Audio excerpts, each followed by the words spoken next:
Islanders have been a little bit leaky with the defense. The New York Rangers have been hot out west. And are the Edmonton Oilers in trouble? All that and more today on Big Apple Hockey.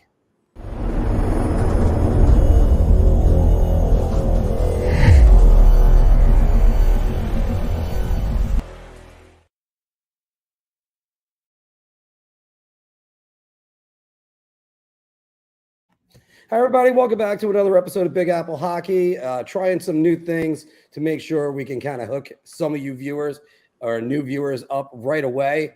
And, we had every team in the NHL was playing last night. We're going to be talking more about that later. I am the well-traveled Marc Williams, who is also 8 for 8 on a parlay last night. I would like to say thank you very much to the 8 teams that I picked. And the man, the myth, the legend, Mr. John Folkowski. Big win last night for the Rangers. Yeah, it was a very big win and to keep their momentum going. And the man who is not going to forget the little people, as he was on NHL radio the other day, Mr. Anthony LaRocco. Yeah, that was pretty cool last Saturday. Hope some of you guys got to catch that. But yeah, last night was a great night. The Frozen Frenzy, a lot of games, a lot of action. Hockey fans' dream. So we'll see if they keep, if they do that going forward when there's a lot of games on the docket. What do you guys think about that? Even though we're going to talk more about it in a little bit, what do you guys think? Loved it. Yeah, thought it was awesome. I get the scheduling reason, just because you don't want to go up against NFL and college football on a Saturday or a Sunday right now. You're going to have to wait to do that later in the season. But, I mean, it's really cool to get it on a Tuesday night in the NHL. Nice weather out. It's still early in the season. Everybody plays. Everybody's highlighted. ESPN, I think, did a pretty good job of it, all things considered. And I loved it. I drank and watched hockey all night. So I'm happy.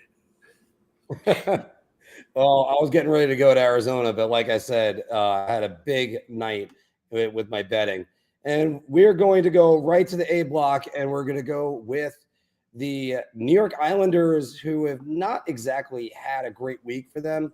The Islanders, first off, by the way, everybody, once again, the A block is powered by SeatGeek, and make sure you use the promo code Big Apple Hockey, $20 off your first order. And the Big Apple Hockey Trucker hats and some shirts are available right now. Again, Mr. Anthony LaRocco debuted on the NHL Network talking about the New York Islanders, where he mentioned some of those amazing saves that Ilya Sorokin made. But Anthony, rough week for the Islanders, 0-3. They lost to New Jersey and Buffalo and Colorado. What are your positives and takeaways for the Islanders this week? Well, to correct you, 0-2-1, 0-3, 0-2-1 by the NHL standards. My bad. I did this way too fast to get it started. It's funny is that you're glad that they scored, been scoring goals, 4 goals against Devils, 4 goals against Colorado. That's good, but those are, 2 explosive teams, 2 of the, better offensive teams in the league, and you don't want to get into a track meet with those teams. You need to stick to their game, which is defense first.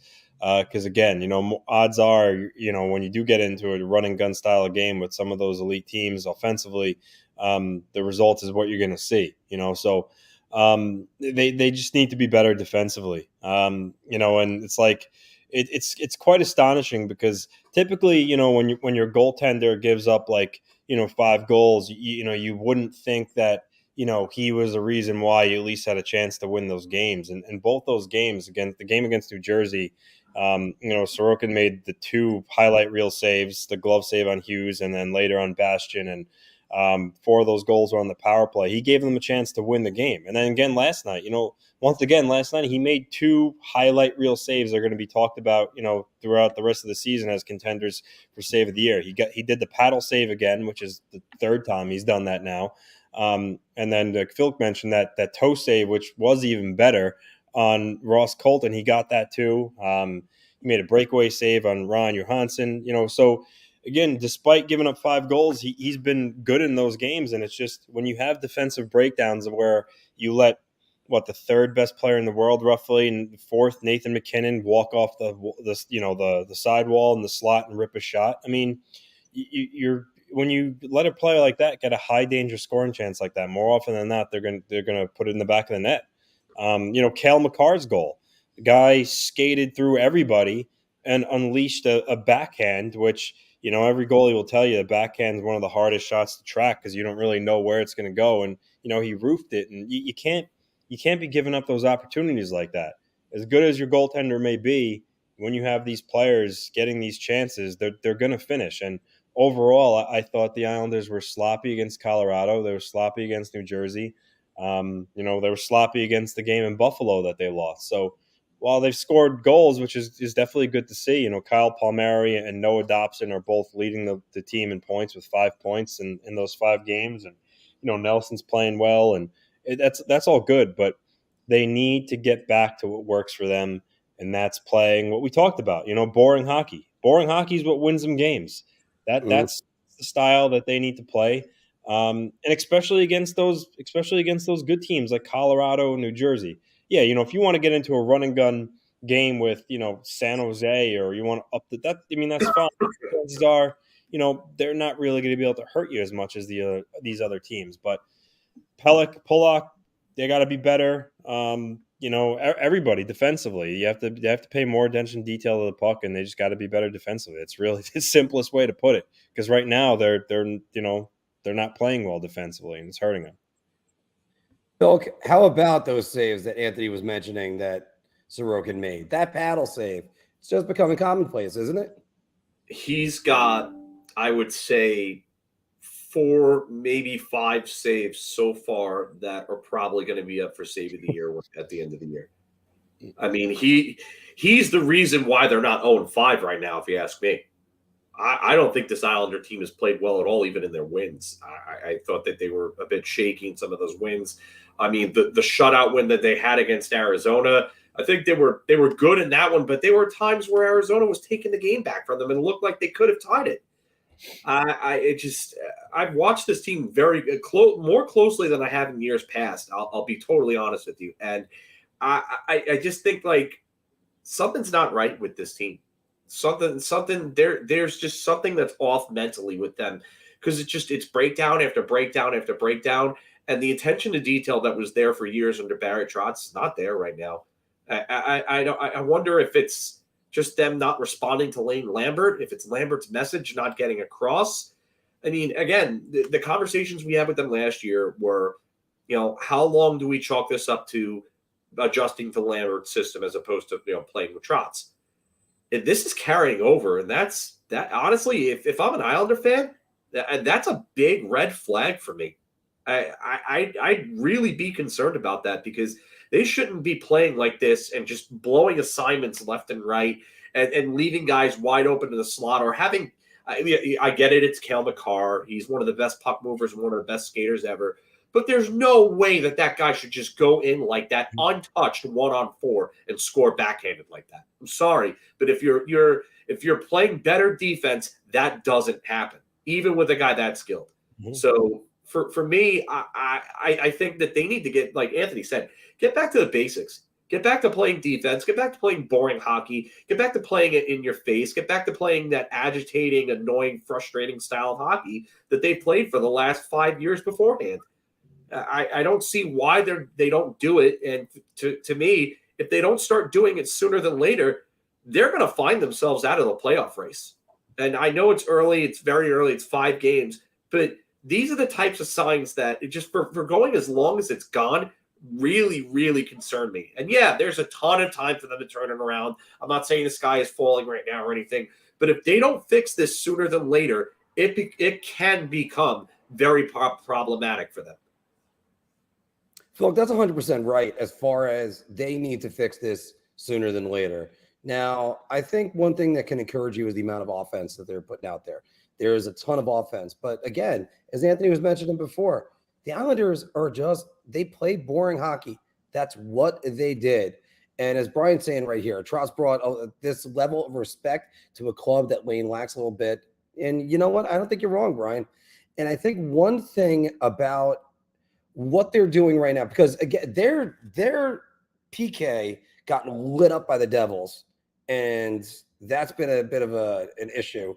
That's a completely separate issue. I'm surprised Anthony didn't bring that up, because letting up 4 power play goals in one game to the Devils, that's bad. When was the last time the Islanders had that happen?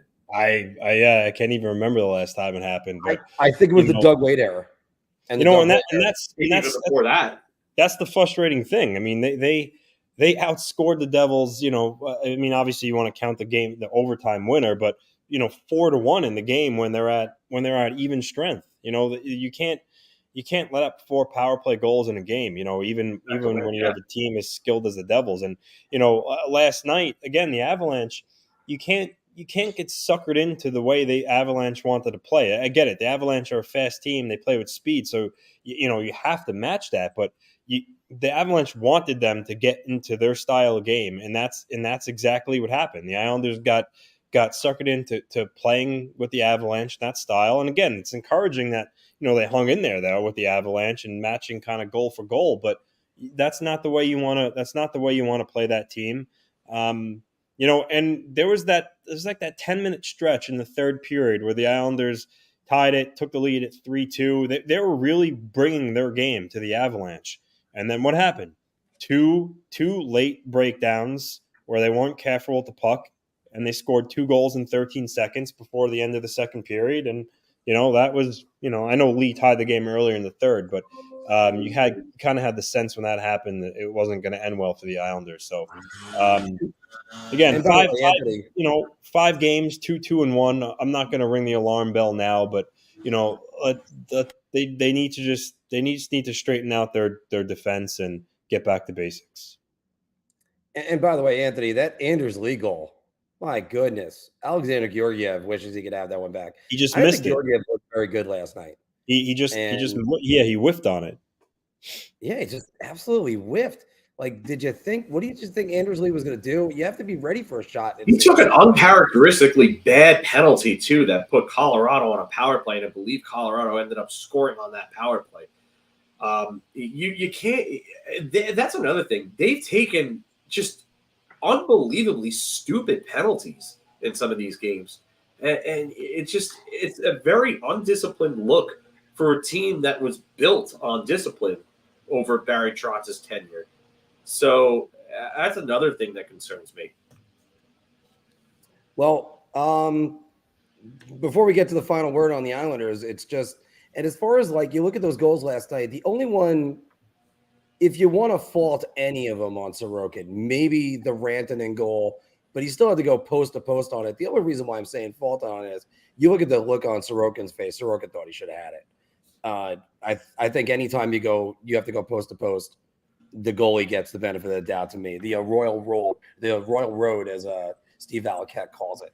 So, but again, that was a 2-on-1 that developed inside the zone, and it was a guy that scored 53 goals last year or whatever he scored.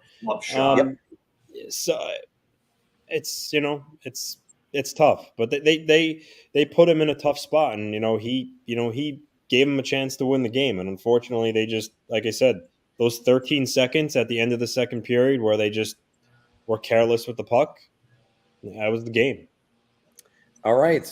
Well, quick little nugget about the New York Rangers, because the New York Rangers last week, 2-1, they had wins over Seattle and last night over Calgary, but that effort versus Nashville was absolutely horrendous.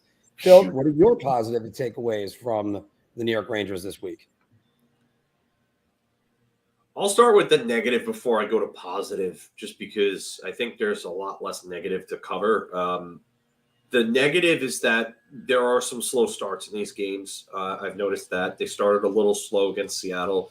They started slow last night against Calgary. Filipino had an absolutely brutal, I would say, first 2 minutes of the game where he tried to make a pass through the neutral zone. Puck got turned over, and then blows the assignment on Blake Coleman in his own zone, leading to Calgary's only goal.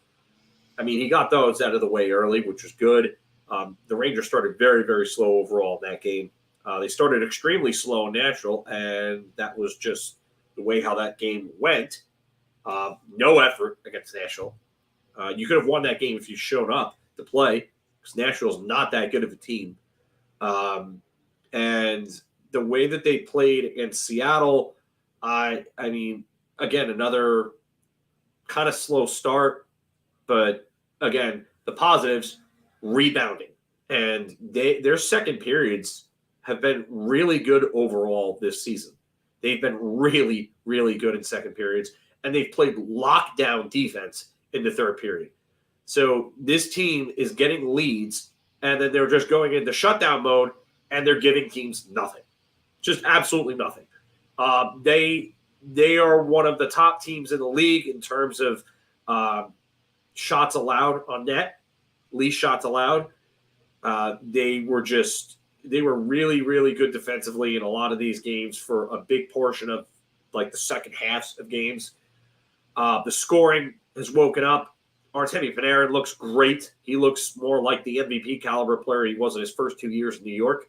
Philip Hedl has 5 assists in his last 2 games. He's a point per game right now. Adam Fox is a point per game. Chris Kreider is a point per game with 5 goals. Mika Zibanejad needs to find himself. He does not look good at all. He doesn't. He's missing nets way wide on shots. His defensive play is leaving a lot to be desired. I wonder what's going on with him. Capo Caco has not shown me anything in this regular season. For a guy who looked as good as he did in preseason, Capo Caco has not looked good at all. I'm sorry. He's just, aside from like the goal that he had and maybe a couple of plays here and there, he just has not really done the job. Alexis Lafreniere, on the other hand, has looked really good. He's been robbed, I would say, of about 2 assists. He should have 5 points. He had assists on 2 goals that he was not awarded assists for some reason. So, yeah, this line right here has been their best line, hands down. It's one of the best lines in the NHL, easily. Igor Shesterkin has not been great so far, but great last night. But his game last night was best game of the season so far. He made the saves that he needed to make in order to keep the Rangers ahead in that game and in that game when they were down by 1, because he was under siege at various points. So I love what I see from Igor last night. I hope this is the sign of things to come, because his previous starts were not that good, and he wasn't tested against Buffalo. I would say, if anything, I want to see more from Adam Fox and Ryan Lindgren in terms of defensive play. They've kind of been a little shaky here and there. They had some shifts last night where I was like, what are you guys doing? I want more from them. I expect more from them. I love, although I will say, the unsung hero of defense has definitely been Eric Gustafsson. He has just been a revelation for this team. From the start of training camp to now, he's been a revelation. He's got 4 points already. He looks really good on power play too. And if they want to change things up, maybe they should try putting him on power play 1 and seeing how that blast works, because they need more left-hand representation on that power play. That's one thing I would change there. The power play is starting to get better. PK has been really good, but from time to time they space out defensively, and that's one thing that I think that'll get fixed over time. But when they're playing their game, they get ahead, and once they decide to lock down, that's it. Game over. So Jonathan Quick, I'll even give him his props. He was okay in his game against Seattle. There were times where he was tested. Not many, but when he was tested, he was good, and that's a bonus. So Rangers looking good so far. Just need to work a few kinks out, and can't have any more slow starts the way that they've had. They need to stop getting behind in games and get ahead early, and then lock it down from there. Yeah, Anthony, did you see that Seattle game? It looked like the lighting in the old Dix Hills rink. Yeah, Quick made a comment about it, like be a climate pledge arena, but yeah, that was funny. I mean, it happens. It happens. I mean, if you're gonna go, I mean, my take. I mean, I was kind of laughing because Phil basically kind of took 2 of my negatives. I mean, Zibanejad he has 5 points, but he has no goals. And for a guy who's really a goal scorer, he needs to find the net. He's definitely looked off in that regard. I mean, we saw, what was it last year? Barzell had 11 assists or 12 assists before he got his first goal. So I don't I know if thought it's it was going even to keep 15 or 16. trend in that direction. But Zibanejad needs to just find a way to finish. He needs to be better in that regard. Again, Kako's got 2 points in 6 games. I mean, I know some people here writing comments, they disagree with Phil's assessment there, but I actually do think he hasn't been playing that particularly well. He needs to show more. Been that noticeable. Yeah, no, he really hasn't.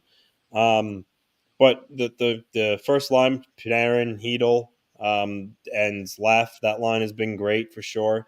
I thought Trocheck has looked pretty good on both sides of the ball. Great. I like how he's skating, how he's playing. Eric Gustafsson. I mean, this is a guy, we all know about it. We had that career year in Chicago many years ago, and last year between Toronto and Washington, he had 42 points. So he's a guy that could certainly score. The knock on him has always been, he wasn't really great defensively, but he's done what he's had to do so far. So hopefully for the Rangers, he can keep that going. It'll make their second power play unit more dangerous. Quick again, Jonathan Quick in the preseason, he looked he looked toast. But in the mop up duty game he got in Nashville when Shesterkin got pulled, I thought he looked good. And then the game in Seattle, he got the job done. So, if he could play at least at that level, that will at least give the Rangers some comfort knowing when you give Igor a rest, it's not going to be just a total, throwaway game. Because he's gonna need to prove that he can go in there and get a win when necessary. But overall, I think the Rangers are playing a good game. What's surprising me was what Phil mentioned. When they're getting a lead, they have been shutting the opposition out and not giving them much. In years past, that really hasn't been the Rangers, MO. There are a lot of times where they let a team back in the game by scoring a couple, and they just look a lot better sound defensively. Obviously, minus the Nashville game for sure, but overall, I like the way they're playing within their structure, and that's just a testament to Laviolette finally employing a system. No knock on Gerard Gallant, but it's basically what's happening here. So through the first 6 games, 4-2 record. Obviously, you take that and run, and hope that you keep building on your game. Igor, like Phil mentioned, wasn't really playing all that great hockey before last night. I think before last night, his save percentage was .879, but he had the strongest game he's had so far this season. So hopefully, he can get to that level more consistently. But again, when we're talking about all teams here, not just Rangers, Islanders, when you 5-6 games, it's still such a small sample size. You try not to, read into things too much. But it's 4-2 is certainly being a lot better than the situation the Oilers are in at 1-4-1 or wherever they are. So it's a topic for another story. But overall, I think the Rangers game has been pretty good. Well, Anthony kind of led into that. It's going to be in the bar talk in a little bit, guys. So get ready for that one. And I do have to say before, because you guys hit all the points, it's important to have a system because when things aren't going right, you go back to your system. And they're playing the 1-3-1 neutral zone, just better than this is the best defensive Rangers team I've seen in a long time. They're just completely killing any shots against. Now, the Nashville game, the problem was when you got the shots against, it was a breakaway, a leaked goal that went through Shesterkin, and then you have the one by Forsberg that just you rifled, but you can't just because you're letting up less shot opportunities, you can't let them in. It's supposed to be that's where Shesterkin's supposed to make the save, and that's where we all agree. Shesterkin did not have a good game versus Nashville. I was getting a little bit worried, guys, that Shesterkin was going to be that type of goalie that he can't have an 18 save shutout. He's got to have like a 30 save game all the time. And I think the game against Calgary, you kind of saw him come back a little bit. He made an outstanding save in the second period. That was just, chef's kiss. And probably because his buddy in Long Island had 2 outstanding saves himself, and he had to try to catch up. So Rangers come out of the road trip. They get Edmonton coming up. They get Edmonton but Vancouver this week. Edmonton tomorrow night and Vancouver Saturday night. it's going to be interesting if the Rangers could come out with a split of those two games. You're talking about a 4-1 road trip. That's a hell of a good road trip. So, or sorry, 3-1, I should say. All right, guys, we're gonna get a message from DraftKings and then do some bar talk. Hockey fans light the lamp this winter with DraftKings Sportsbook, an official sports betting partner of the NHL. New customers can bet just $5 pregame money line on any NHL team to win their game and get $150 in free bets if they do. If that wasn't enough excitement, you can turn small bets into bigger payouts with same-game parlays. Combine multiple bets like which team will win, how many goals will be scored, and more for your shot at an even bigger payout. Download the DraftKings Sports app now. Use promo code THPN. Bet $5 on any NHL team to win their game and get $150 in free bets if they do. Only at the DraftKings Sportsbook with code THPN. Shot. This is the easiest I've ever to answer. I'm going to say beer. I can't even begin to describe. I'm actually going to go crazy. I'm going to buy everybody around on this one. And speaking of DraftKings, Anthony, I went 8 for 8 last night. I still want to keep bragging about that because that was a nice little $500 win for me. Nice. Yeah. And I tried to get the gimmies, but I had a tricky one with Seattle and Detroit. Originally, I was going to take Detroit, but then I was like, you know what, just take the over. I think that's going to hit anyway. Guys, welcome back to Big Apple Hockey's Bar Talk, where we're gauging our confidence on NHL topics based on our choice of drink. Are you so confident that you're buying everybody around? So I'll have a beer, or I'll just take a shot. I will try to bring my energy up, bring your energy in the comments and play along. And of course, why go to the liquor store when you can make it a Drizly night? Go on the app, start an account, click the link below, and have everybody bring everything to you: beer, wine, liquor, what have you. Just it's easier, great for parties. And of course, the Big Apple Hockey Trucker hats are also available down there. Philk, Eric Gustafson, 4 points so far as a 6th defenseman for the New York Rangers. And he's had some pretty good seasons.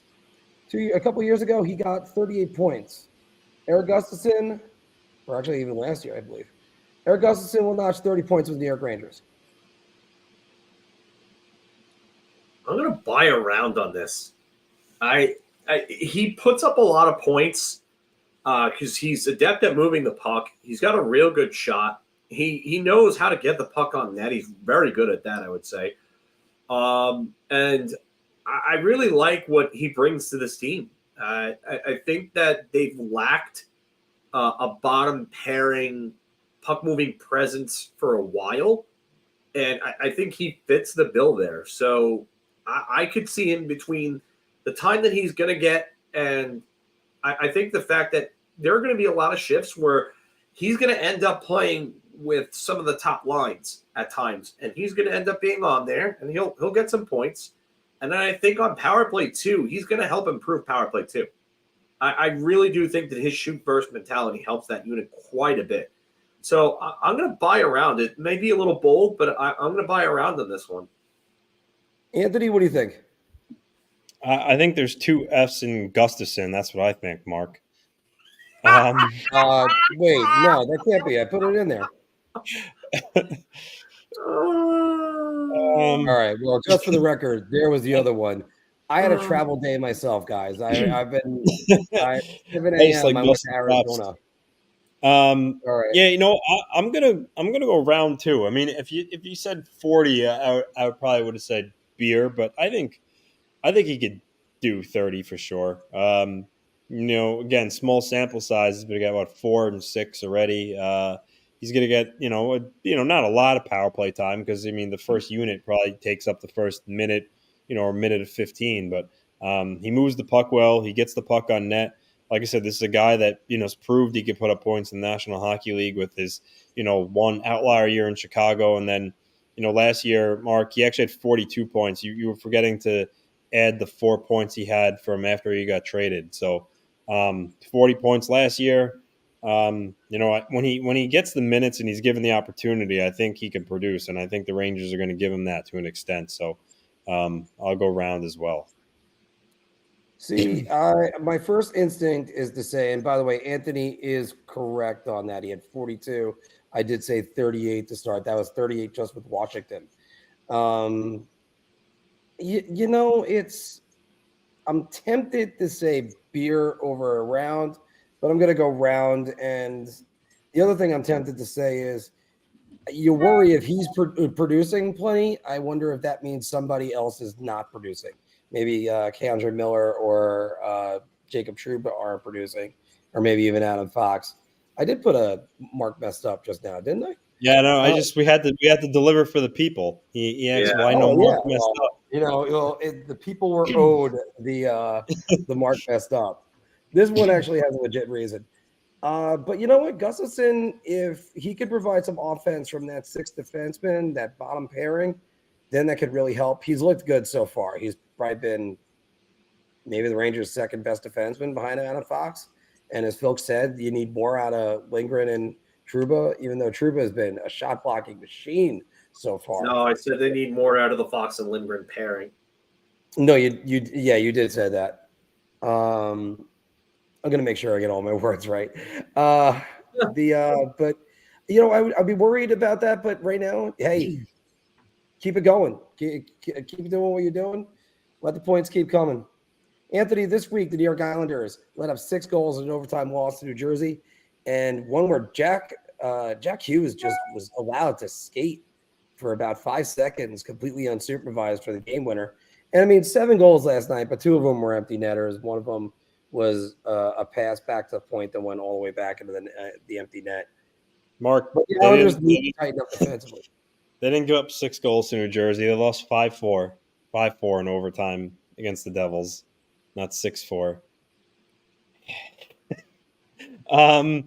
But yes, Mark, they need to tighten up defensively. Like I said, they need to. Speaking about tightening up, Anthony, they need to go back. Yes, get it together. They need to go back to that boring style of hockey. I mean, listen, I want them to score goals and I want them to be an exciting team, but you gotta do what works, right? And what works is them playing that suffocating style of defense where they just frustrate the hell out of a team. The other team eventually just makes a careless mistake because they're just, they're really frustrated and they're being stifled. Then you capitalize.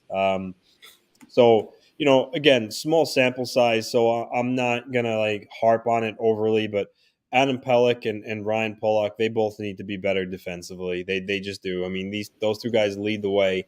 Granted, they don't play together anymore. They're broken up.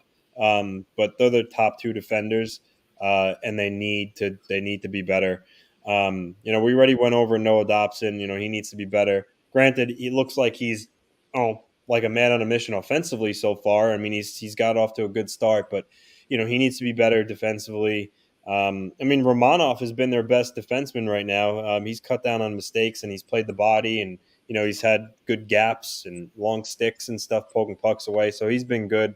Even Sebastian Aho hasn't been bad, but Pelech and Pulock need to be better. And overall, again, the team structure, they need to pay more attention to detail, be on the right side of the puck, and just not do what you did last night.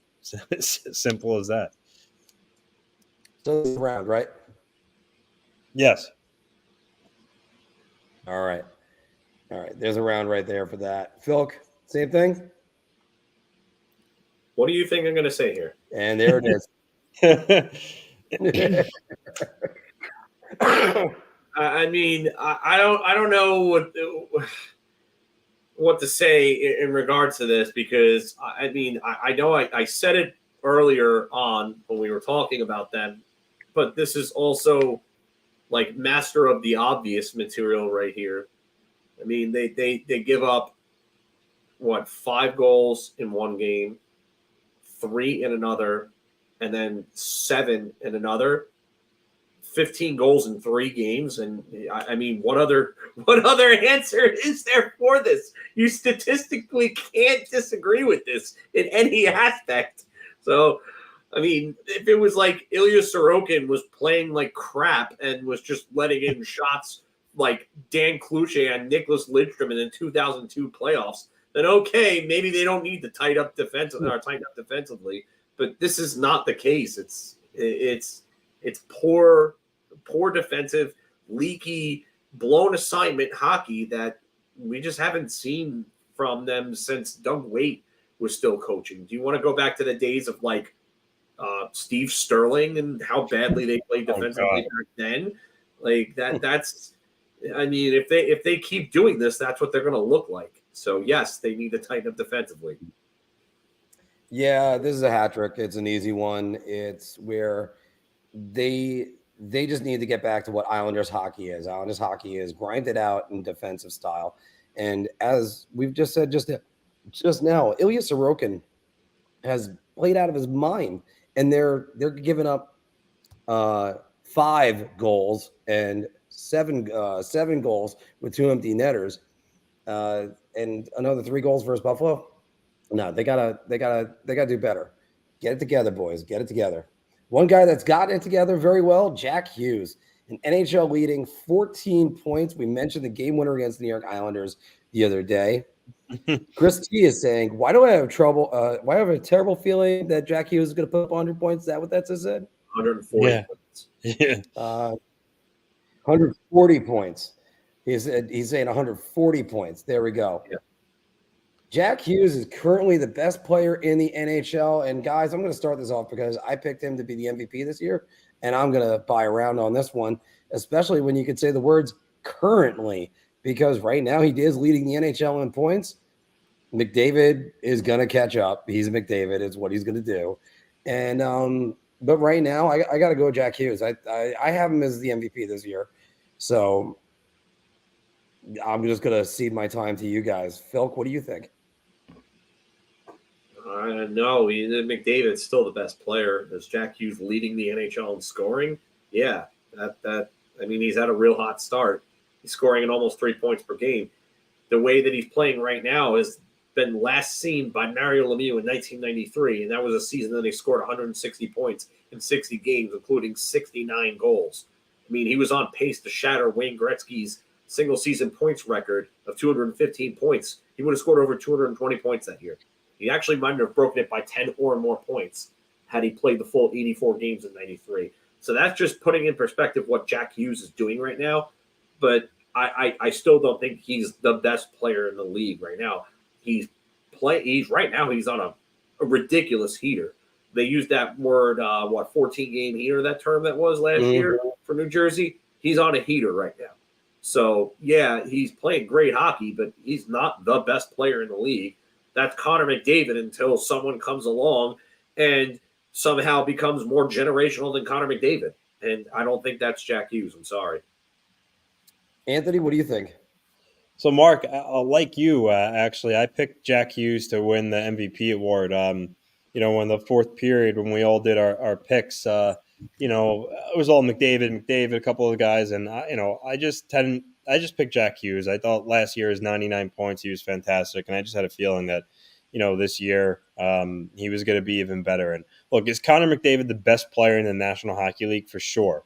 But if you're talking about right now, Jack Hughes is playing like he's the best NHL player. 14 points in 5 games. I mean, he's just every time he touches the puck, he makes something happen. And I think this is a guy that's for sure breaking 100 points this year. He's not getting stuck at 99 like last year.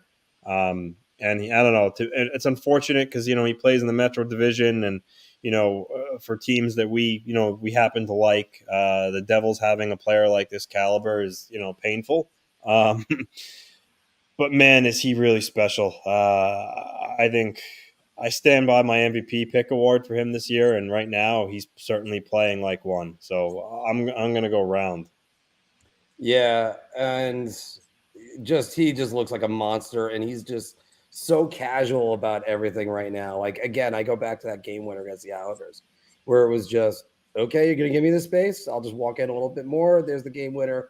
And almost he could have done the Keith Kachuk, point to the door and say, we're going home. All right. One team that had the record for the most wins in a single season or the most points, the Boston Bruins. They're 6-0 right now, but they got their wins over Chicago, 2 of them, Anaheim, San Jose, Nashville, and the LA Kings. That's a combined 10 wins between those 6 teams. The Bruins' record is more about their strength of schedule. Phil, sorry. I'm probably going to buy around in this. I mean, they're playing close games against teams that are really not good. A lot Chicago picked to be one of the worst teams in the league, a lottery team again. I mean, Anaheim, and they have Anaheim again for their next game. I mean, Boston's not beating great teams. The one team that they've beaten that's any good is LA. That's it. Mm-hmm. And I'm not buying them as this 6-0 juggernaut team. I said that they would fight for a playoff spot, and I still believe that they're going to fight for one. They might even get that last playoff spot. But this hot start is definitely due to the lack of competition that they have played through their first 6 games, with the obvious exception being the LA Kings, as I've said before. So I'm buying around on this. It's definitely due to the strength and schedule. Anthony, what do you think? Yeah, I'm going round 2. I mean, Chicago, they beat twice. They're like John said, they're expected to be a lottery team again. San Jose, many picked them to be the worst team in the whole entire NHL. Anaheim again, another bottom 3 team. So that's 4 wins over 4 really bad teams. Round. Yeah, I got to make this one another hat trick, boys. And we're not really saying anything against the Bruins on this. What we're really trying to say is you'd love it if they had these wins over the Avalanche, the Stars, or somebody else that's at least knocking at the door. But nobody's trying to take anything away from the Bruins. But if you start looking at them and going, look, hey, they're the only they're 6-0 right now. They're looking good. Are they? They've allowed the least amount of goals in the league, but Nashville, not a good team. They're expected to be a bottom feeder. 2 goals against them. San Jose, 1 goal. Chicago, in 2 games, 1 goal. Anaheim, 1 goal. LA, 2 goals in the 1 game that they played against them, and that's the one team that's considered legitimate competition for them. So I want to see what it's like for them when they get to the strength, when they get past this Anaheim game, and then they have to play Detroit, who's playing better hockey. They look like they're taking the next step. Florida, who's hit or miss. Toronto, a legitimate team. Detroit again. Dallas, a legitimate team. The Islanders, who will be a tough matchup. That stretch of 6 games, to me, we're going to find out a lot more about the Bruins during that stretch. And Phil, just to go through and give the Bruins a little bit more credit on this, because just because they're playing the bottom feeder teams doesn't mean that, again, we're not taking anything away from them, but they're overcoming the mental aspects of it. They're playing every game, regardless of when it is on the road trip. You're like, oh, we're playing the Blackhawks. Well, you can get up for it because now you got Bedard to worry about. Yep. But then you have, let's say, games on back-to-backs. Then you have a couple days off. Games at the end of a road trip. They're still finishing these games strong. And look, Montgomery's doing a great job with them so far. But yeah, you're a little concerned. They're winning it on defense right now, right? Right, Anthony? That's all you. I mean, I get it. They're good teams. You're supposed to beat teams that you should. That's a sign of a good team. So I give them that. But I'm not going to buy into that. They're going to be a juggernaut again because, again, look who they played. But so, again, you can't take away all credit for them because they got the job done they're supposed to. So kudos. But until they start playing, some good teams here and really use as a measuring stick, I'm not going to, just say, oh, well, everybody was wrong and they're going to be 100 and whatever they were last season. How many points? No, of course. Now, I'll say one last thing regarding them. And Matthew Poitras has actually been really good for them. Mm-hmm. He's been a real surprise. He's got 4 points in 6 games, rookie season for him. Considering that Charlie Coyle and Pavel Zacha have really not given them anything offensively, This is big for them because this is exactly what they needed. Because as soon as Marc Scheifele was that extension was announced, I was like, oh God, Boston's in a lot of trouble. And Patras has actually been really good, and he looks like someone who's playing well beyond his years. So if he keeps this up, I mean, Boston could end up being a playoff team. Well, one team that has about 25% of the points that Boston has right now, the Edmonton Oilers, 1-4-1 on the season, only 3 points, and people have them as a Stanley Cup contender. Mr. Larocco, the Oilers are in trouble. I mean, when you have McDavid out for 1 to 2 weeks, that's not going to help things. But again, it's still, you don't want to see the record they have. I mean, 1-4-1 clearly is not a good start, but still, it is still only 6 games. So I wouldn't say like they're obviously done, because that would just be silly. But there is some reason for concern for sure. I mean, they're not defending well. Their goaltenders aren't giving them solid goaltending. And it goes back to their depth. I mean, you have Draisaitl, McDavid. I mean, Zach Hyman, he's been good, but after that, Ryan Nugent-Hopkins likely isn't going to score 100 points again, and I still don't think they did enough changes in the offseason to make them a better all-around team. I mean, Connor Brown isn't what the doctor ordered. I thought they needed still a better, even after adding Matthias Ekholm, I think they still needed to improve their defense. And I still think they could have stood to, change the makeup of their forward group a little bit. Because when McDavid and Draisaitl aren't carrying the load, more often than not, they're not going to win hockey games. So, and you also have to consider they're in a conference too they have some improved teams that are going to give a little bit more pushback. So the longer they slide here, just the harder it's going to make on themselves to make sure that they're shoo-in for the playoffs. I mean, there's improved teams. I mean, Arizona is an improved team, for an example. More on them. So while I wouldn't say they're quite like in trouble, like panic mode, I do think that, like I said, there is reason for concern in oil country. Phil? Oh, wait, so that's a round, right, Anthony? Beer. Phil? Yeah, I'm going beer as well. It's too early to say in trouble. I don't like McDavid being out for 1 to 2 weeks. They didn't look good last night again. They got absolutely killed by Minnesota. Ryan Hartman had, 5 points in that game, a hat trick and 2 assists. I mean, he feasted on them last night. The Oilers did nothing, like Anthony said, to upgrade their defense or goaltending in the offseason. It seems like we're watching Pittsburgh West over there with all the dumb moves that they're making in terms of totally neglecting the 2 biggest areas of need in terms of what what they needed to improve. I don't get how Jack Campbell has 4 starts compared to Stuart Skinner's 3 when Jack Campbell has looked minor league caliber in net. I didn't understand starting him on opening night. I don't understand him getting the majority of the lion's share so far. I know it's 6 games and Campbell's got 4, but I mean, why is Campbell getting the nod here? Why is this? I mean, Campbell's got he's got 4 starts out of the 6 games, and Skinner's appeared in 3 games, starting 2 of them. So Campbell has not been good. I don't know what's going on with the coaching over there. I don't know what they're seeing, but I think they may need to overhaul something because Jay Woodcroft is not making the right decisions.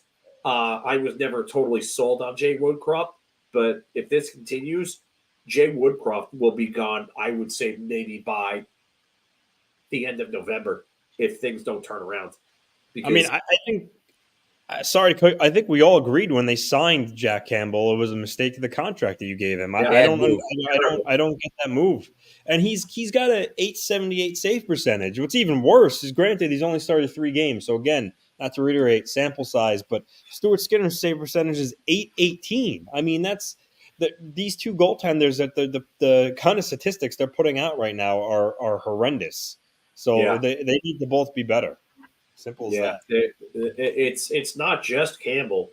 No. Again, I'm saying I don't understand why he's getting the start when you had a guy that was up for the Calder this year. I mean, I don't get it.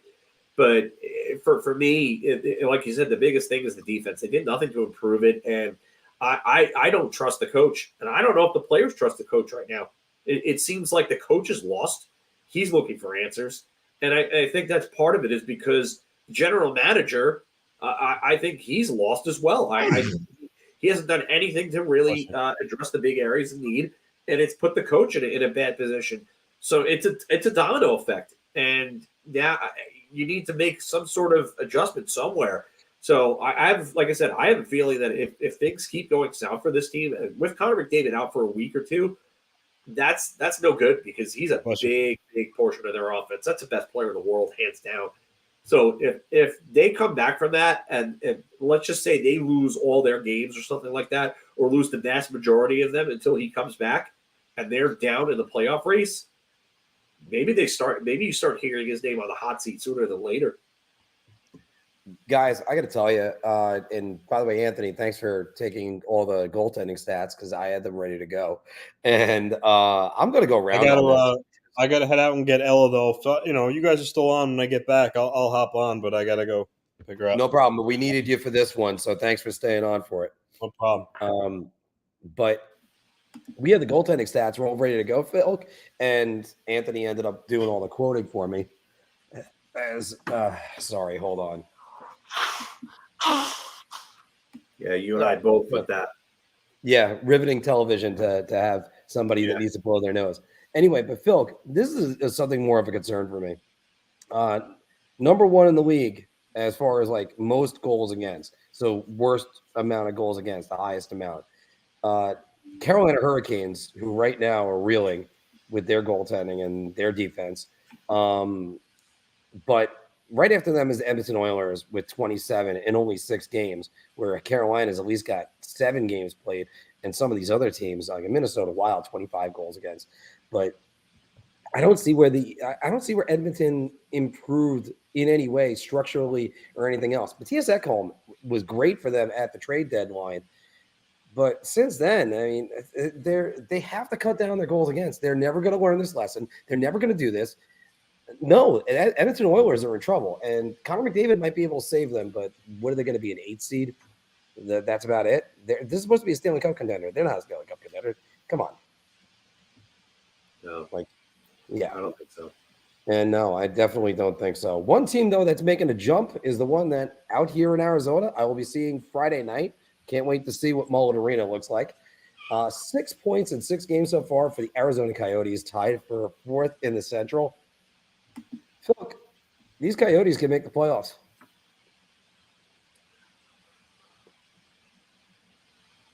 I'm going to say beer just because they have a shot. I don't know how I feel about Calgary. They still don't look like they're improved, even with getting rid of Sutter and taking the shackles off. Calgary is a -9 goal differential. Seattle doesn't look like the team they looked like last year. It looks like their goaltending is finally catching up to them. They're also a -9 in goal differential, 25 goals allowed. Calgary's allowed 26. Edmonton's allowed 27. So they have a shot. I just don't think they're one of the better teams. I would take Vegas, Vancouver, and LA, and then Colorado, Dallas, Minnesota. And I think Winnipeg is probably maybe even a better team at this point. But would I be totally shocked that they made it? No, but I don't see it happening. So I'm gonna say beer here, but I do like the direction they're going in. I love the direction they're going in. I love that there's a lot of pieces that are starting to fall into place for this team. You were talking about competition. That's what you're focusing on. And you know what? I'm going to echo that and keep going with that. I think Winnipeg is really the only team you have to worry about. And I think they're going to falter a little bit. I'm not a big believer in Calgary.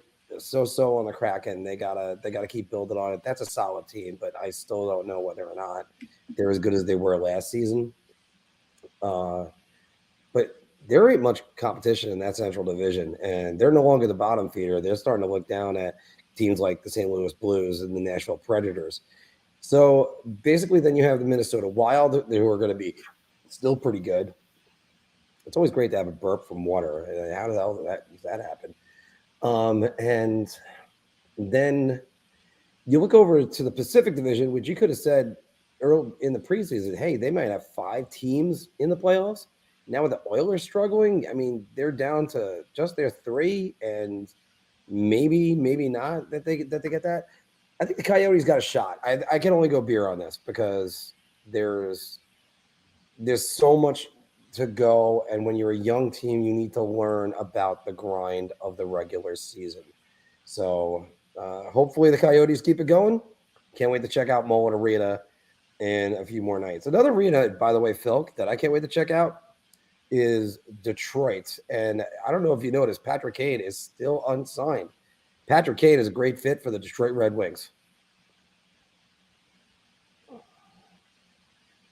It's funny because I was watching the broadcast last night for Detroit and Seattle, and we're talking about Alex DeBrincat and how Alex DeBrincat looks like he has a fit as a feature guy in Detroit, and he wasn't a feature guy in Ottawa.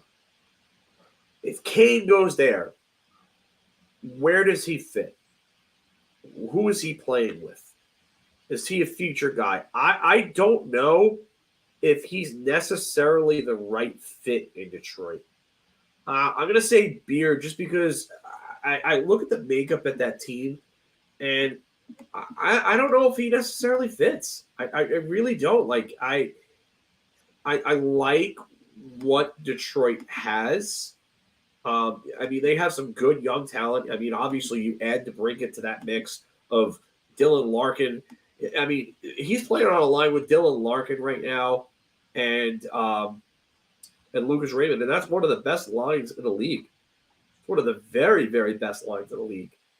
I mean, could they serve to add another forward? But yeah, I mean, so they're on right wing. You have DeBrincat. Kopp can play any of the 3 positions. Comfort can also play right wing. You have Klim Kostin, and then you also have Austin Zarnik. They have wingers. They have guys that can play multiple positions. Jonathan Berger and Christian Fisher also. Lucas Raymond obviously also plays, both positions. I guess you could bring him in, but who's centering him? Like, for me, like what good offensive player is centering him? Like, is he a fit with Andrew Kopp as a center? Is he a fit with JT Compher as a center? Like, who's centering him? That's, to me, that's one of the biggest things that I worry about if I'm like, because they're not here to answer this question. No, they're not going to be playing together. They're not going to be playing together again.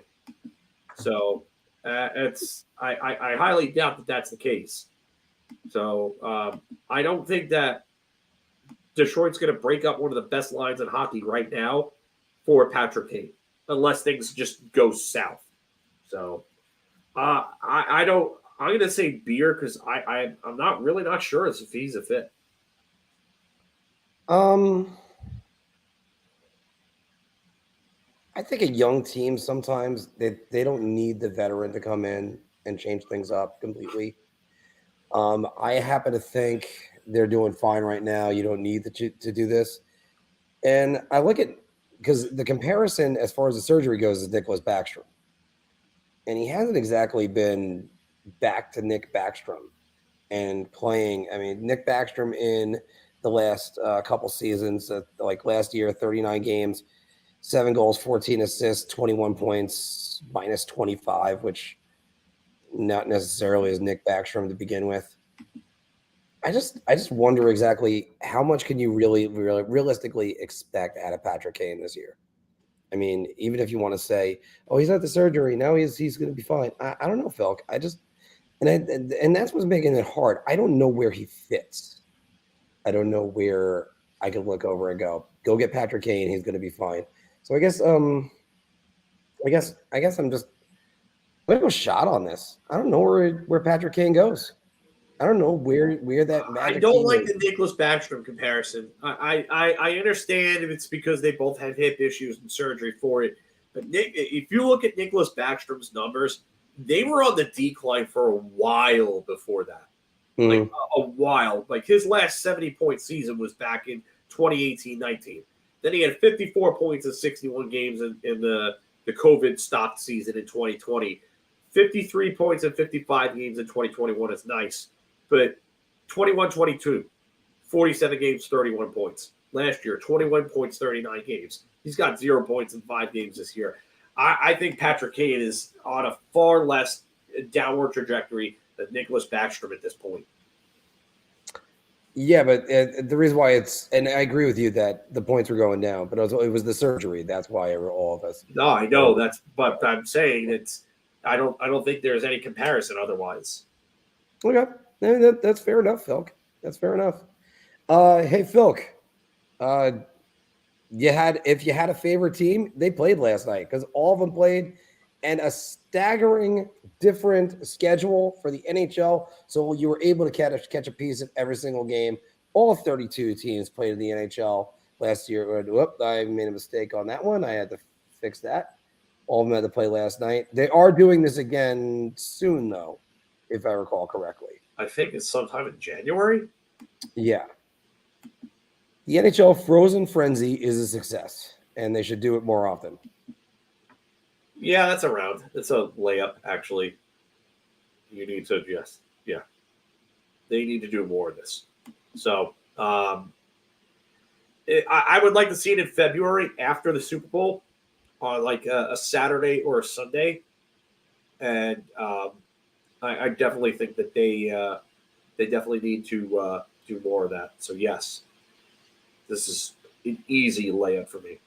One thing we were always in agreement on, and I'll just throw my round up there too. Any way you can grow the game, and in this way, they did this opening night, and it was only 3 games, but it worked very well. You do it now, and you get the teams who they really, you get to catch a different part of every single game. The gamblers are interested in it. I keep bragging that I went 8 for 8 on my parlay. That's also how you're going to grow the game. The gamblers. Yeah, and you get more of that, and then you also get this the red zone NHL that they. How do you think you're going to attract casual fans? You're going to market the game to them, and then you're also going to get the gamblers, because the casual gamblers are going to look at DraftKings, whatever they use.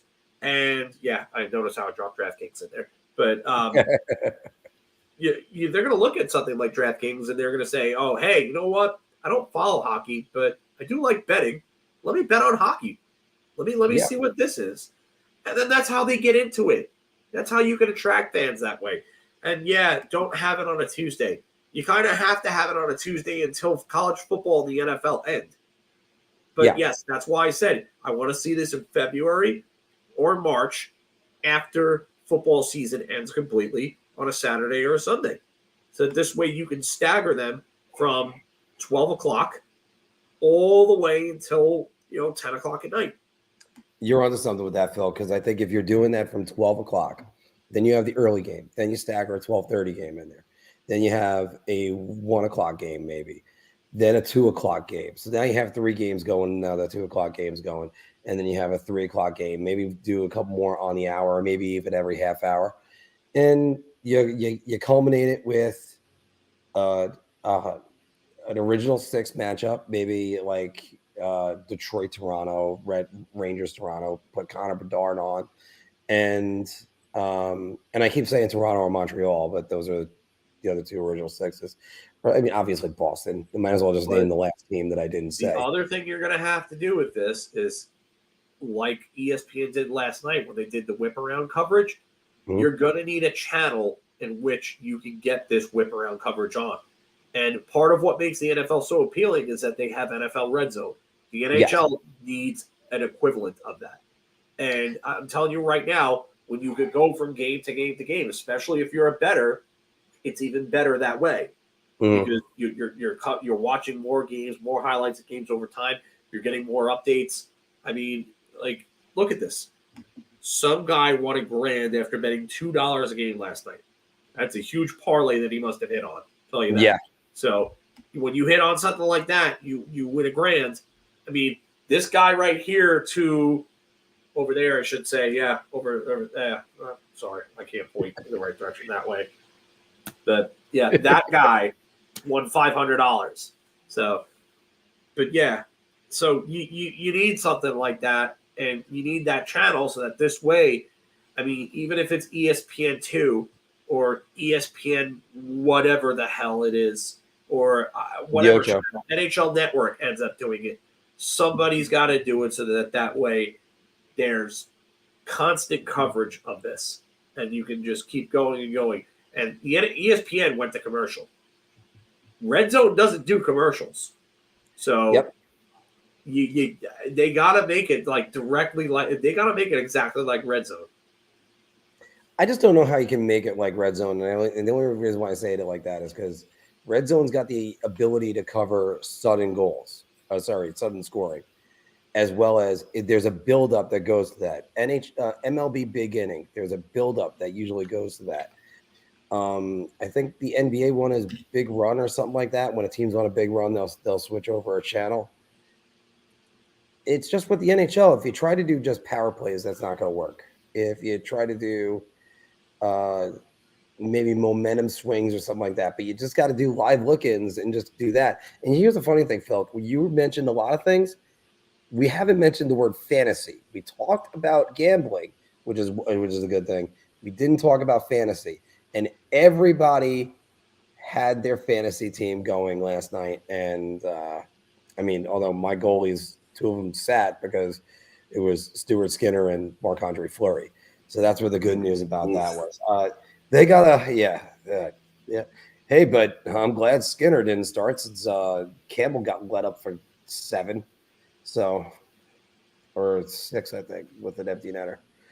All right. Because again, I gotta actually check around how the whip around how well it worked. There's gonna be YouTube clips on that, so I can't wait to see about that. And you got the right host. You got John Buchacross, who is an absolute gem in the studio. I love Booch. All right. Well, everybody, thanks for Big Apple Hockey's Par Talk. And obviously, last week I was under the weather. This one I'm half asleep because I just jumped on a plane and flew cross country right now. So having my fiance meet my parents, she's already got one of them down. She's got to get the other one coming home later. Phil, because David pointed out, we got to get a Marc messed up shirt. So eventually we'll get a Marc messed up shirt. I mean, I like to get these a little bit more popular, but yeah, we'll get that around. All right. B-Roy, by the way, was saying earlier, Schneider has been brutal. He played better last night. How about? Yeah, I think he played a little better. He still needs to be a lot better, more like he was when he first came up in 21, 22. But his first few games were not good. So I want to see him get better, but he's also adjusting to a new system as a young player, as a young defenseman. So it's even harder on him than it is the forwards and the veterans. So, and also a new defensive partner. And that too, yeah. I mean, he's had. Let's see. He's been with Nemeth, Braun, Mikola. Harper, Gustafson.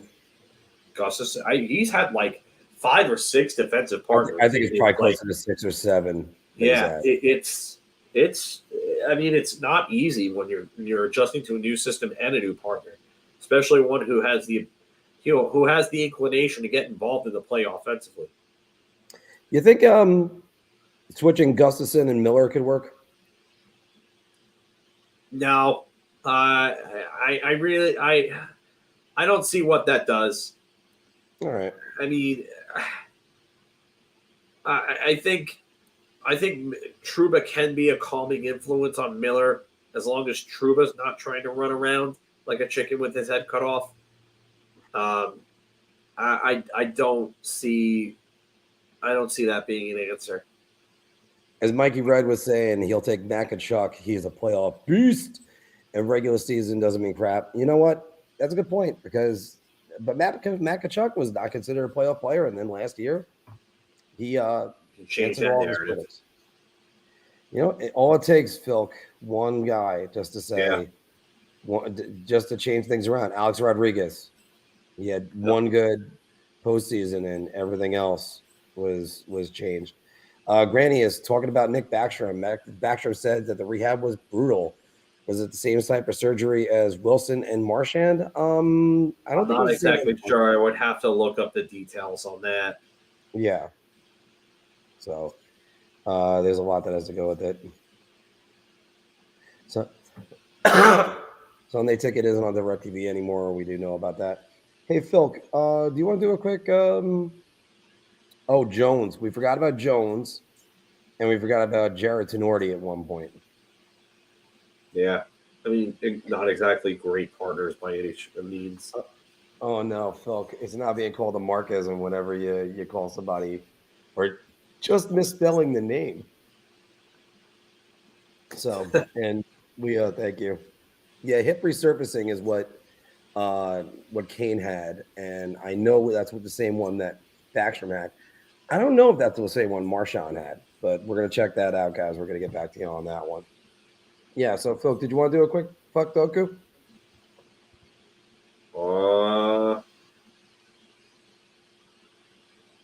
Yeah, we'll try to do one quick. We'll do one quick. And the good thing is I did not participate in any of them, so I don't have. I didn't either. Yeah, so you'll be able to knock this out in very shortly. All right. And let's do a quick. Let's play Buck Doku. Okay. So we need a New York Ranger and a Detroit Red Wing.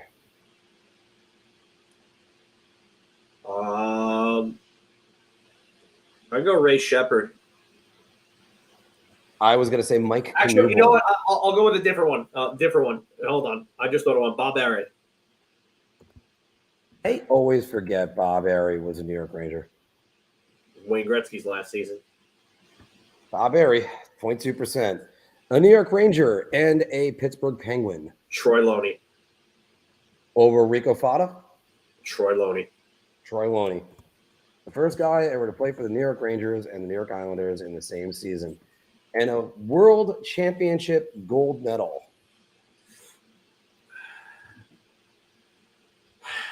This one's... I'm just going to go Mika Zibanejad because it's the first one I know right off the top of my head, but it's going to be an obvious one. Yeah. The World Championships are harder because nobody really pays attention to those. Yeah, I mean, I know Henrik Lundqvist won one. So did Zibanejad. They were on the same team. They were on the same team. That's right. I was trying to think if Kreider won gold. No, I don't think so. Okay, so I really don't think so. And Adam Fox, I mean, that was World Juniors. That's not the same case. We're going to go with it. Capo Caco.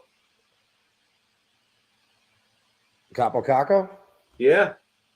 2019. He won World Junior, World Championship in the same season. Okay, we're going to go with Caco, 9%. So a bit of a failure for us on that one, but all right. LA and Detroit. I could probably tell you right now, Jimmy Carson. Easy, yeah, that's a good one. That's I mean, I can think Peter Klima a king. Huh. I know he was a Red Wing. I don't know if he was Tomas Sandstrom would be another one. But I'm going to use him for Pittsburgh. Okay, so you can use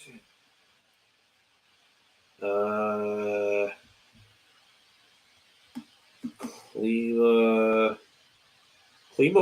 You could use I would use Klima for Pittsburgh and LA because Klima played for Pittsburgh. Oh, really? Yeah. Okay, we could use Tomas Sandstrom here then. because Klima did play for LA. Tomas Sandstrom, 0.8%. And Peter Peter Klima, Klima, yeah. which is funny that we're talking about Peter Klima, Phil, because after all, he had the game winner in Game 1 versus Boston in 1990 when the lights went out. Yes. In the Stanley Cup Finals. World Championship gold. Easy to say, Nicholas Lidstrom, right?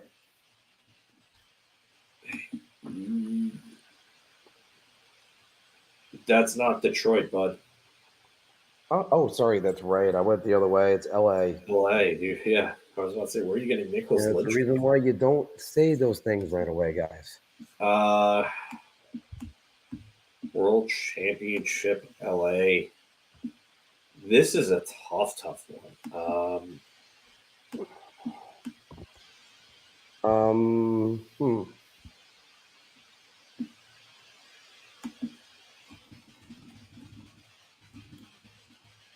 right.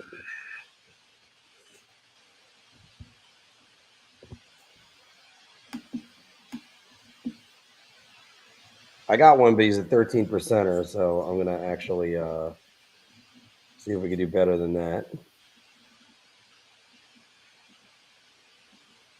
I don't think he won gold. World Championship for LA. Oh, by the way, the 13%er was Rob Blake.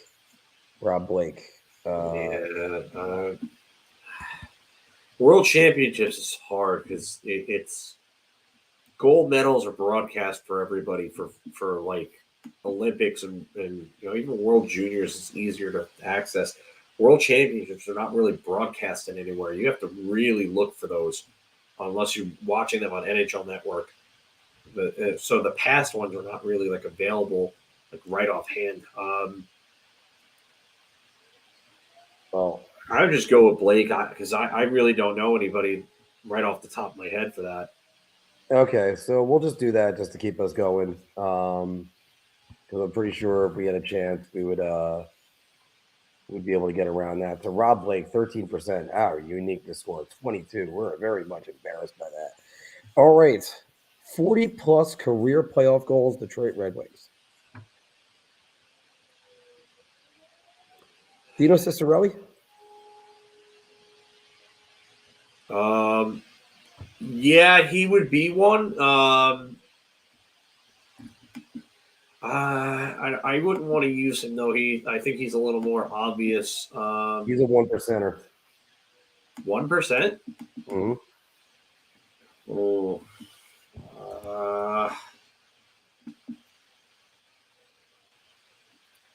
I'm going to see if you could come up with somebody better.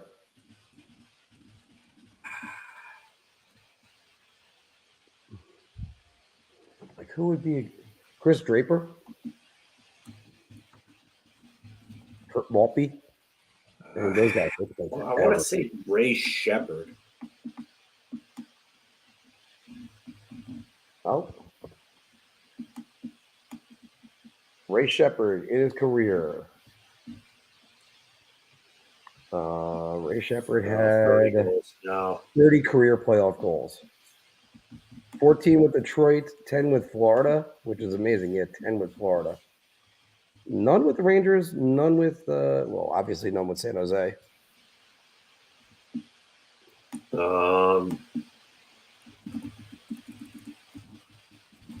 So how about, let's say, Chris Draper, we said before. But I think Chris Draper is going to be an obvious one. No, I don't think he made it. 24. All right, so then it's definitely not Maltby. Fedorov's an obvious one. How about Darren McCarty? I don't think he made it either. I don't think he made it either. I think you're right. Darren McCarty, 23.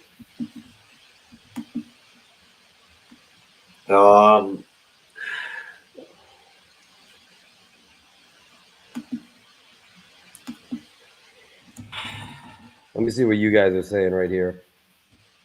Todd Bertuzzi, Mikey Red. I kind of like that one, but I don't know. Oh, Diaz for the Rangers. That would have been a good one too.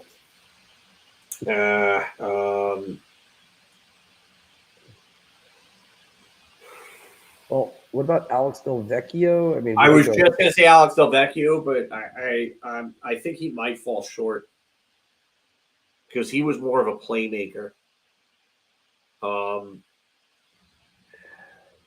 35. He just falls short. You used Sandstrom already, right? Yeah, I used Sandstrom for Detroit and LA. Damn it. Dino Ciccarelli? Luke Robitaille would be an interesting one. But he's probably going to be fairly obvious. He's going to be obvious. Brett Hall would be obvious.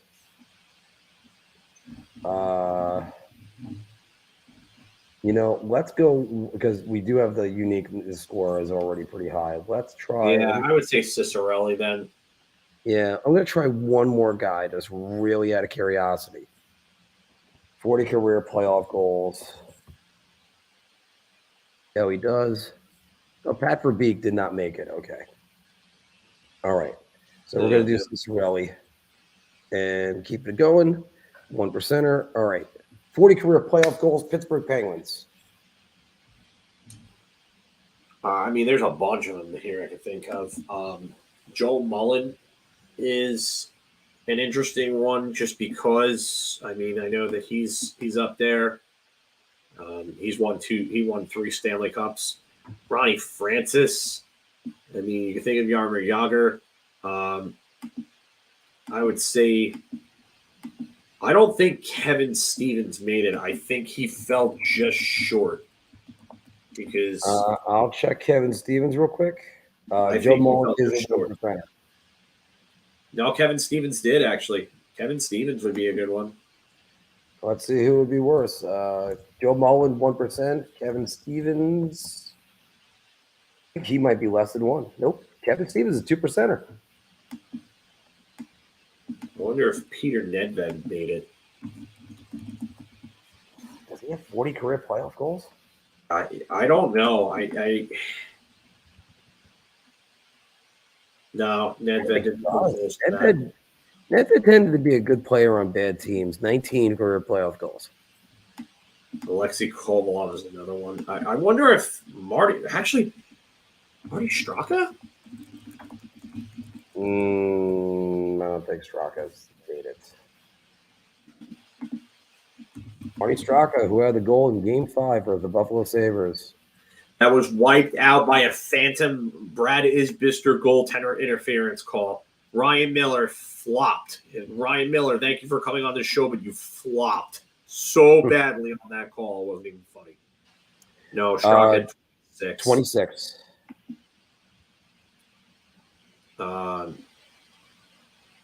For Penguins, I think Joey Mullen is the answer.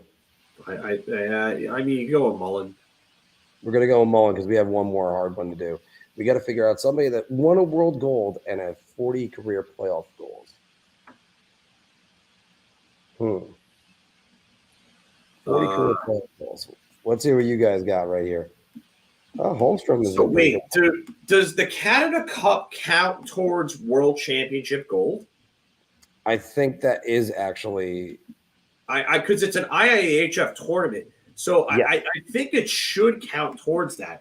So if that's the case, I actually have a bunch of guys that I believe that would fall under this category.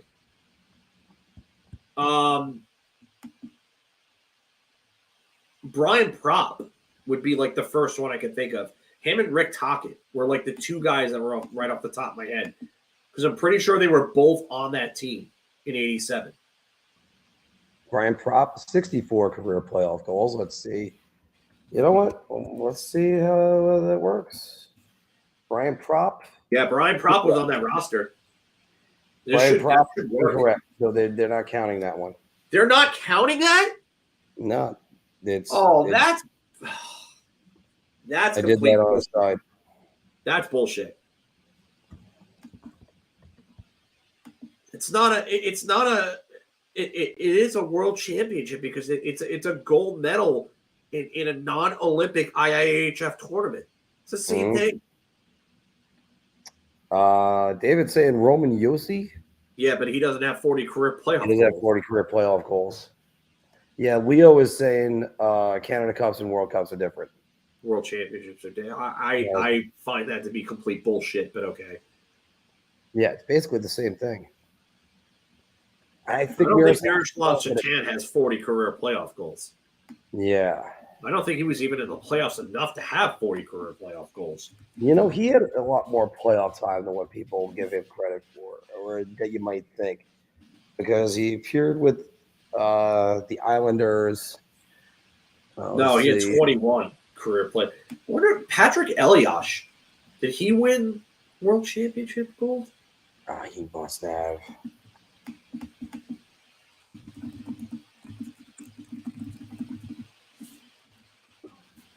Well, first, Patrick Elias. Let's get that first thing out of the way. 45 career goals.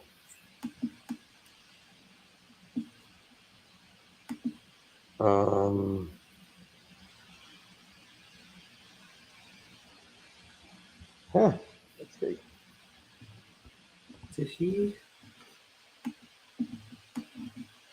Patrick Elias is not an answer. Damn it. I hate when they throw this one out there. Yeah, Elias is not. He's got 2 bronze. Thank you, Leo. Who was it that said before? Let me just answer one of these. One of the guys mentioned Rico Fata. David, Rico Fata, who was in the Alexei Kovalev deal, he was a 0.3 for the Penguins and the Rangers. So Troy Loney is still a quintessential answer.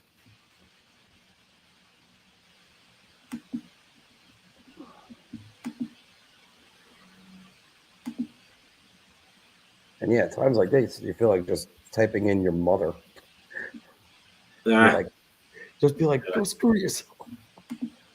I don't even know. This is a tough one. That's a tough one. 40 career playoff goals. And this is where it's like, I mean, Lindros? Oh, wrong one. Did Eric Lindros have 40 career playoff goals? I don't know. I mean,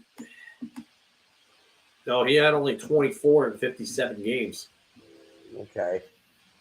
In 53 games, he had 57 points, though. That's nuts. He made the playoffs a lot, but, I mean, he just... They were just like first round. There were two of his. He only played 2 games in 99-2000 because obviously coming back from the concussion and then getting concussed again by Stevens. 97-98 was a first round knockout, and then they were only 3 really runs that he had. 95 to the Eastern Conference Finals. 96 they got knocked out by Florida, and then 97 they went to the Stanley Cup Finals. I have a 3%er. I'm trying to see if I can do one better for us, Phil. Patrice Bergeron. Just go with it. Okay. So Patrice Bergeron. And in case if you were wondering on the last one, let's go with some of these. View stats. Yeah. Sidney Crosby was 42%. That's one reason why I knew about that one. Yeah. Justin Williams, Brendan Moore. I was thinking Brendan Moore. And, of course, Anthony's favorite, Steve Thomas, to use. Daniel Briere, Robitaille, Marc Recchi. I should have known Marc Recchi, too. Come on, he's played in everything. And you get guys like Nate McKinnon usually early in their careers. Because you got to think about these players like, say, for Sergei Fedorov and Pavel Datsyuk. They'll play for Russia if they're out because their national programs, they basically always have them coming back. Like, you don't get as many Americans doing that. Yeah. So. All right. So that is it on the Puck Doku, boys. And we're actually, did Marcus Naslin win gold? He wasn't on there, and I'm not sure. I'm not sure if it's because he didn't have enough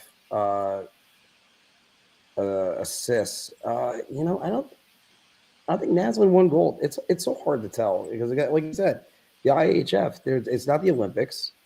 It's not. They don't get the fanfare. They're not watched. You have to really look for that. It's not really talked about in China because it's in the off season. So. Yeah, and after all, Great Britain won in 1937 and 1950. How about that? All right. Just waiting for Phil to come on back, guys, and then we'll do a sign off. Ovi, yeah, could have gone with Ovi because I definitely know the Russians had one, but so yeah, a little bit subdued today. I guess we could have used this stuff for the Islanders. Speaking of which, to help them, remind them that they need to. Well, then get your shit together. Get it all together and put it in a backpack. All your shit, so it's together. And if you got to take it. I'll spare everybody the rest of that one. I do love using that clip, though. All right, Philk. So the Rangers go to Edmonton. I think it's safe to say if you're a gambling man, bet the over in that game. I don't know. I don't necessarily know. I mean, Edmonton still can score goals, but and this is going to be a tough team that they're going to play defensively here. I mean, as long as the Rangers don't have one of their brain fart games where they just don't show up and they kind of take Edmonton lightly, Leon Draisaitl still has 11 points through 6 games. That's just stupid. It just shows you how good he actually is. And I mean, looking at the strength of their schedule so far, they lost back-to-back games in Vancouver, where they got absolutely blown out in the first game, opening night, and then they let up another 4, 3 nights later. They lost to Philadelphia 4-1, which is surprising. An overtime loss to the Jets, and then they get killed by Minnesota. So this is a team that's pretty leaky, and the Rangers, I mean, they're not scoring a ton of goals. I mean, they've only had more than 4 or more goals twice so far in these 6 games, and it was against Nashville and Minnesota, who admittedly isn't playing well defensively either. So I think the Rangers could shut them down, but you're going to have to show up to play. Yeah, because that's what I was giving the Bruins credit on. They have they showed up for every single game. So Edmonton Oilers minus 10 in goal for differential right now. Minus 10, and consider this: they won a game 6-1, and they're minus 10, so they could be minus 15 if you take away that game. Like, that's how bad things are right now in Edmonton. So you gotta wonder if they're gonna get it together. I don't know. So we're gonna find out about that soon enough. I gotta actually get a soundbite for Maria saying that. Get it together. I'm gonna get that in here. Figure it out. I already got a couple other sound bites I have to get in. Yeah, you have to use the letter K. Figure it out.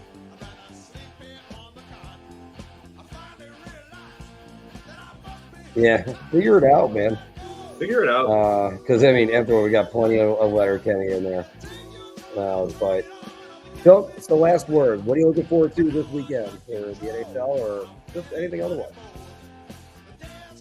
Just looking forward to tomorrow night's game, and then, obviously Saturday night in Vancouver. Vancouver's actually playing well. They're going to be a tough test. Elias Pettersson has picked up right where he went off. Elias Pettersson, I should say. But they are 4-2, just like the Rangers right now, and they've scored a lot of goals in their games. I mean, the only game that they haven't scored a goal, they got shut out by Philly, weirdly. But every other game they've played, 3 or more goals, and they've had 4 or more goals in 3 games, including 5 and an 8-goal game. So Vancouver is scoring. They're a pretty deadly team. Yeah, matter of fact, by the way, David, T-Bac's going to be in the World Series. That's going to be taking place down the street from Mullet Arena. They're actually not right down the street. It's going to be in Phoenix. But I've played on that field before, so it's nice that I played on a field where a World Series is won. Rangers and D-backs the World Series. That's how you know sports is not great. Everybody, nobody had those teams on there. Wu-Tang PJs. It was. This is the outro music. This is my cousin Phil. God rest his soul. This is a good song to have an outro for. Guys, thanks every single week for joining us. If you miss any segments, I'm going to be putting more segments on, and also plenty of shorts. So thank you all very much, and we will be back every Wednesday, same format, talk more hockey for you. So thank you very much, everybody, and Take care. have a good night. Let's go Rangers.